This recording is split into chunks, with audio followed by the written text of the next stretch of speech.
সবাইকে সালাম জানাচ্ছি। আমি বিগফুট। আজ আমি সুন্দরবনের ভেতর একা ঘুরতে বের হয়েছি। আসলে একটু নিরিবিলি জায়গা খুঁজছিলাম। এই সুন্দরবন বড়ই অদ্ভুত।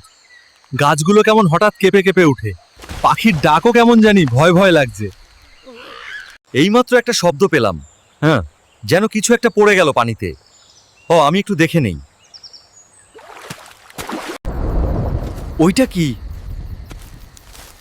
আলো জ্বলতেছে। আমি এরকম কিছু আগে দেখিনি। আমি একটু ভয় পাচ্ছি, কিন্তু না দেখলে শান্তি পাচ্ছি না।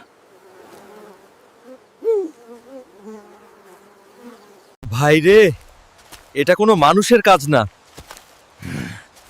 আলোটা পানির ভেতর থেকে আসতেছে। আলোটা যাচ্ছে কোথায়? আমাকে দেখতেই হবে, জানতেই হবে। এগোতে থাকি। কোন মুসিবতে পড়লাম রে বাবা! আলোটা গেল কোথায়? সুন্দরবন তো ভয়ঙ্কর। আমাকে হতাশ হলে চলবে না। এই সুন্দরবন থেকে বের হতেই হবে।